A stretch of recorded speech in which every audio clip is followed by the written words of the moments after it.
चचा चमन मोहल्ले के सबसे कंजूस आदमी थे। उनके घर अगर कोई भी मेहमान चला जाए तो रस्मी गुफ्तगू के बाद उनसे पूछते, चाय तो नहीं पियेंगे ना? नुकसानदेह है ना? शरबत थोड़ा गर्म है, चलेगा क्या? बिस्किट वाली दुकान बंद पड़ी है, क्या करूं? समोसे वाला अभी तेल गरम कर रहा है, काफी वक्त लगेगा। आप इतनी देर तो नहीं बैठेंगे ना? वगैरह वगैरह। मेहमान बेचारा ये सब सुनकर शर्मिंदा हो जाता। एक दिन दोपहर के वक्त उनके घर के बाहर एक फकीर ने आवाज लगाई।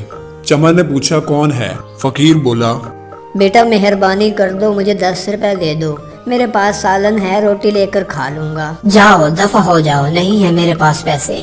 पता नहीं कहाँ से आ जाते हैं ऐसे बेकार लोग मांगने के लिए, खाने से दिल नहीं भरता। चचा चमन ने बेचारे फकीर को खूब सुनाई। फकीर मायूस हो गया। आखिर उसकी जुबान से बद्दुआ निकली, अल्लाह तुझे हमेशा खाने से दूर रखे, तू भी कुछ न खा सके। इतना कहकर वो वहां से चला गया। चंद रोज बाद चमन के मैदे में शदीद दर्द उठा।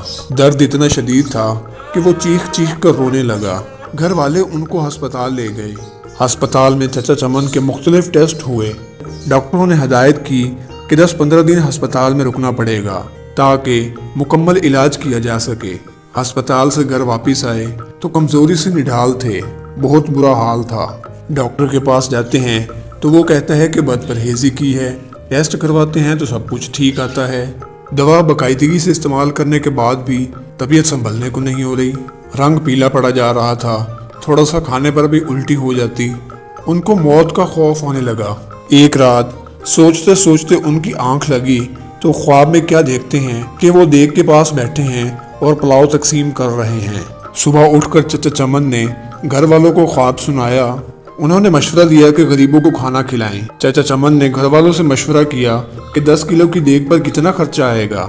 घर वालों ने खर्चा बताया तो खर्चे का सुनकर चचा चमन थोड़े परेशान हो गए। फिर सोचा कि शायद खैरात से ही मैं ठीक हो जाऊं। आखिरकार उन्होंने इतवार की दोपहर ये मुश्किल मरहला भी तय कर ही लिया। उन्होंने 10 किलो की चावलों की देग बनाकर तकसीम की। चचा चमन अब काफी पुरसकून रहने लगे, लेकिन जब उस फकीर का ख्याल आता फिर वही दर्द मनहूस शुरू हो जाता। यूं कई दिन बीत गए। एक शाम किसी फकीर की आवाज आई, अल्लाह के नाम पे दे दे बाबा। चचा चमन भागकर बाहर गए तो वही फकीर खड़ा था जिसने उन्हें बद्दुआ दी थी। चचा चमन उसका बाजू पकड़कर घर के अंदर ले आए। फौरन ही उसने अपने बड़े बेटे को भेजकर होटल से मुख्तलिफ किस्म के खाने मंगवा लिए।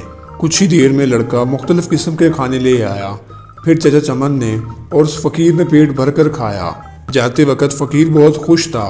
एक हफ्ते के इलाज के बाद चचा चमन मुकम्मल सेहतयाब हो गए।